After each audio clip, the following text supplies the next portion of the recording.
Good morning, everybody, and welcome to our webinar series. As we enter into the spring months and start to look at dealership operations, we are happy to have with us Maureen Martin, the Vice President of Strategic Alliances, and James Grogan, the EVP of Marketing Client Success from Dynatron Software, to talk about best practices in increasing revenue in your service departments.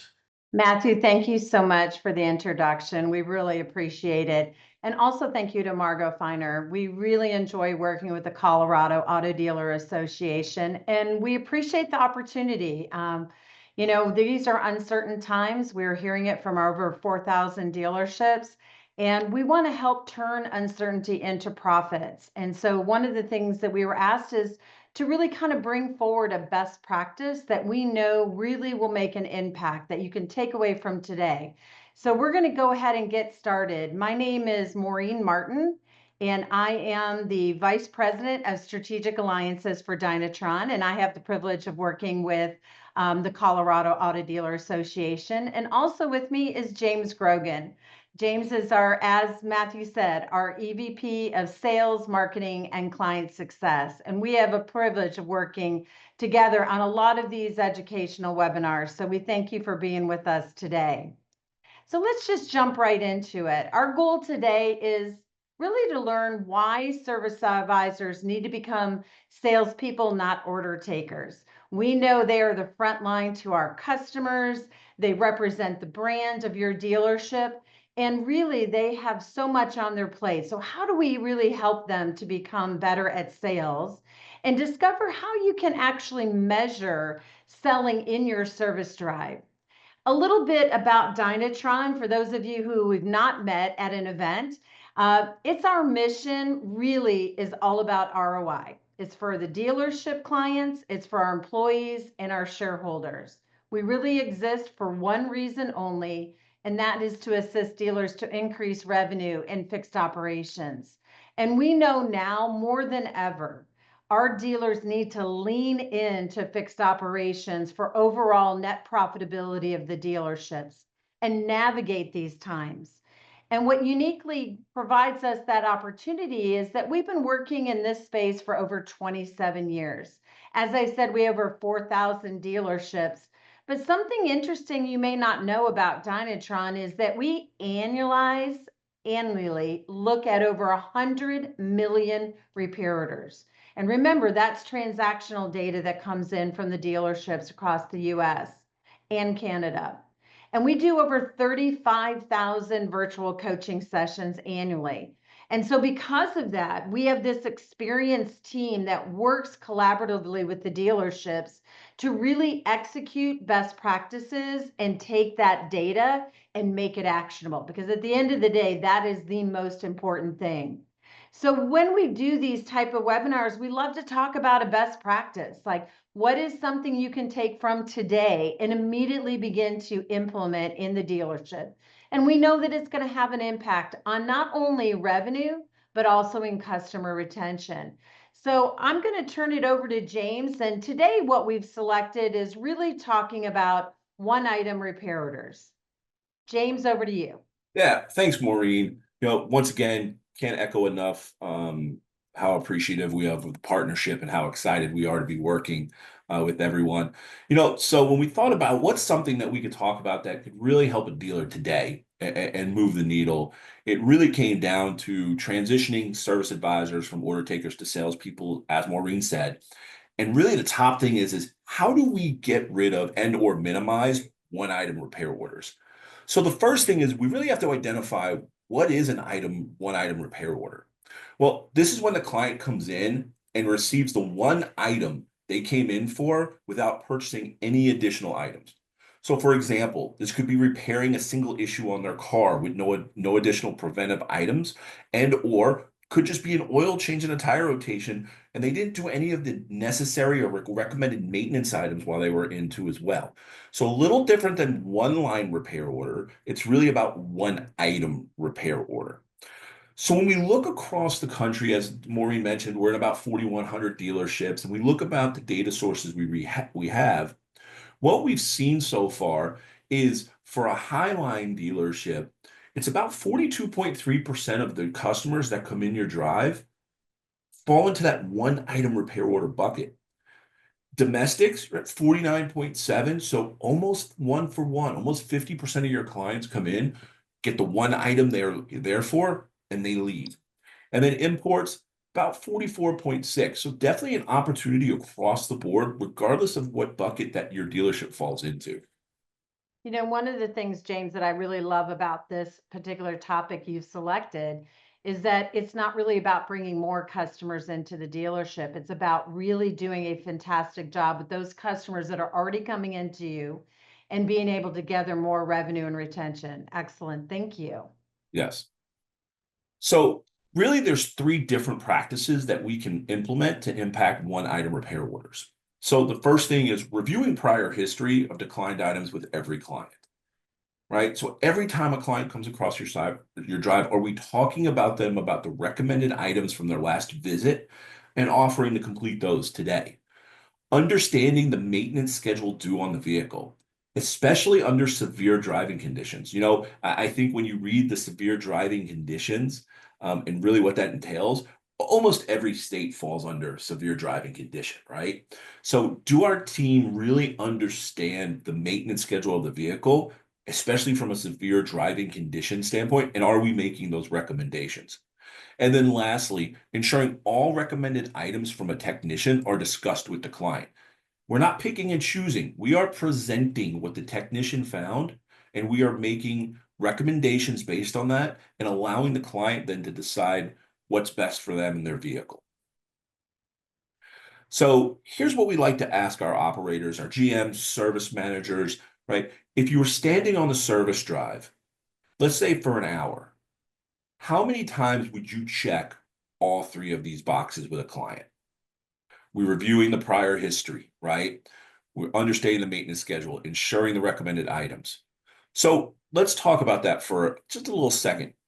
Do we provide pre-writes with the history for our advisor teams, or at least do they have an efficient and functional way to easily understand what the client declined for the last three visits, right? You say, why three visits? Well, with the way that our visits are extending now, it's very important that we understand the last time a customer came in, that recommendation could be 6 months old. So do your advisors understand not only how to present declined items, but the items that are due via maintenance schedule? Once again, especially in severe conditions. And lastly, why items might be recommended by their technician. Lastly, do the advisors believe that what they're presenting truly provides the client a value and is being offered at a fair price within the market? So the last thing is, when we've gone through this checklist of pre-writes, when we talked about does your advisor understand how to present declined items, how to present maintenance items? Do they believe that what the technicians are recommending are truly valued to the customer? Also we like to ask, do they understand the value of just adding one more CP line to their ticket? Do they understand how that financially impacts them as well as the dealership? And lastly, do they care? Yeah, I love it. That really brings in people, the process, and holding accountability. And I love it. Thank you. So here are some important things to think about to ensuring that you have the proper presentation process in place. So really outline your exact expectations. We identified three items. Maybe we're not really set up for one of them. So maybe it's only two out of the three. That's fine. Here's the thing, though, is you have to outline it and document it. We also want to make sure that we effectively communicate the why for the process, right? Especially how it benefits our team members and their clients.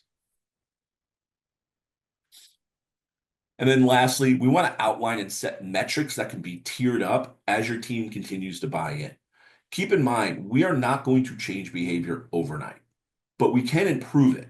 So we want to set SMART goals to ensure that as we're measuring the team and as they move in the right direction, we can celebrate and we can measure and encourage them to keep doing the things we need them to do. And then lastly, coach, and congratulate. Once again, make sure your people feel supported. Make sure that we've spent the time coaching them on the expectations, communicating the why. making sure they understand the metrics they're responsible for. And then when they start to hit them, let's make sure we congratulate them.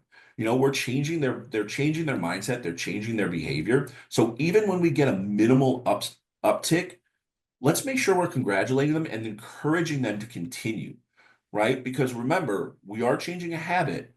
So we want to change the habit first, then we can focus on upgrading the sales skills later. And as we say, Dynatron, if you've listened to any of our webinars, you've probably heard this. Sales is really just a conversation. So it's very important that we start getting comfortable having the conversations. Then we can start focusing on the key sales features. It's interesting whenever we talk about one-line ROs, we've all heard about, I don't get high mileage vehicles, or I don't have the things at my fingertips. And so when you start to look at those 3 items and just observe, right, it really builds the confidence in the service advisors. And with that confidence, it's kind of like a doctor. We want them to tell us everything when we come in and then let us determine what our plan of action is going to be. But we always want them to come back to us and see us as the expert. And we know they are. We know from the investment in our technicians, our equipment, our service advisors, our facilities. So I think there's some really tangible things that you can take away from here. And we really just appreciate the opportunity. If you have questions for us or you'd like to learn more, you can just scan this QR code. It will come in, give us your contact information. We will reach back out to you. And we really appreciate the invitation again, Matthew, from you and Margot and the rest of the Colorado Auto Dealer Association board and everyone for inviting us to really share the expertise in fixed operations. And we'll look forward to our next episode that we have as a webinar. Thank you so much and have a great day.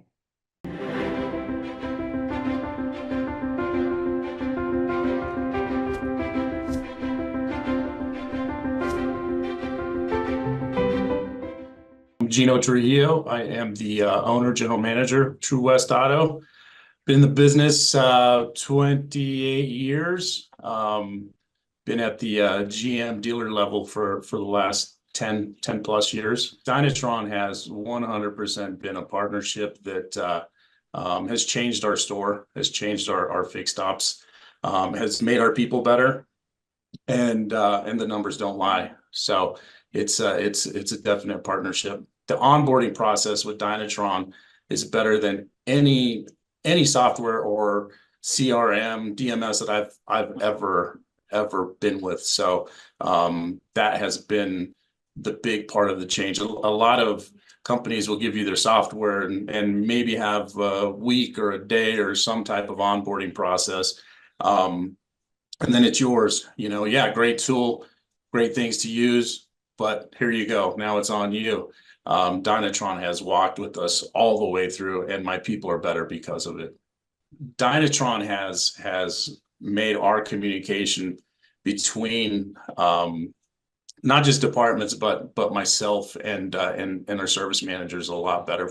We speak the same language a lot easier now, for sure. So that's made a big difference. I attended the NADA Dealer Academy last year, and that was my real big education into fixed ops beyond just the day-to-day being a general manager of a store. So I learned a lot there, but Dynatron has taken that to another level, and it's not only taken that to another level, but when I came back from NADA Academy, it was still hard for me to teach our guys anything different, or if I'm concentrating on ELR, how do we do that? Dynatron has bridged that communication between what I know we need to work on and how they can understand it. So that communication bridge has been night and day because of Dynatron. Our gross profit year to date, year over year, is up 30%. And we've been with Dynatron since the beginning of this year, pretty much. Our net department in service, our net is up 75%. So yeah, the ROI is there.